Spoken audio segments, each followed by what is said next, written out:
નમસ્કાર.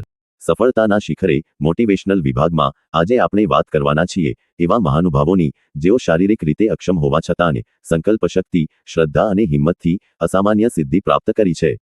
ખંડિત કલેવરમાં અખંડિત મનવાળા મહાનુભાવની જીવનશક્તિ આપતી પ્રેરણાદાયક કથાઓ.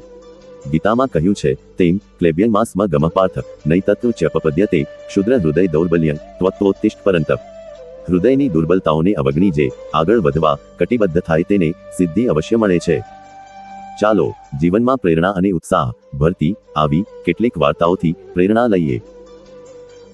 નમસ્કાર. પ્રેરણાદાયક વાર્તાઓમાં આજે આપણે વાત કરીશું અરુણિમા સિન્હાની, એક મોટિવેશનલ સ્પીકર.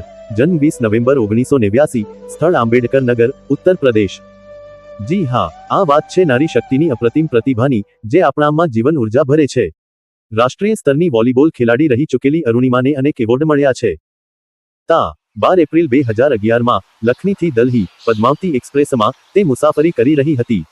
ત્યારે કેટલાક અસામાજિક તત્વોએ તેની સોનાની ચેન ખેંચી ચાલુ ટ્રેનમાંથી ધક્કો માર્યો અને તે જ દરમિયાન સામેથી બીજા પાટા ઉપર એક ટ્રેન આવી રહી હતી, જેમાં તેનો એક પગ કચડાઈ ગયો.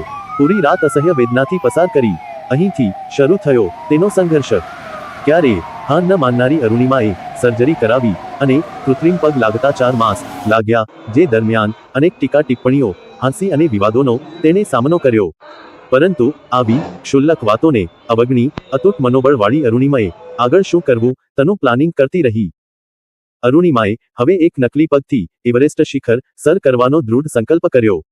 અને તેના અતૂટ મનોબળથી તે ભારતની જ નહીં, વિશ્વની પ્રથમ અપંગ મહિલા છે જેણે Mount Everest Asia, Mount Kilimanjaro Africa, Mount Elbrus Europe, Mount Kosciuszko Australia, Aconcagua દક્ષિણ અમેરિકા, ડેનાલી ઉત્તર અમેરિકા અને વિન્સન મેસિફ એન્ટાર્કટિકા પર ચઢાણ કર્યું છે.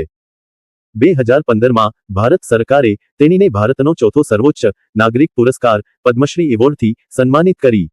Born again in the mountain નામની તેની પુસ્તકનું વિમોચન પ્રધાનમંત્રી નરેન્દ્ર મોદીએ કરેલ છે. તે કહે છે, I may have lost my leg but I gained a heart full of determination. પગ વગર અતિ સંઘર્ષ કરી સર્વોચ્ચ શિખર ચડનારી અરુણિમા આપણને જીવન જીવવાની હિંમત અને હાલાતથી ન હારવાની પ્રેરણા આપે છે.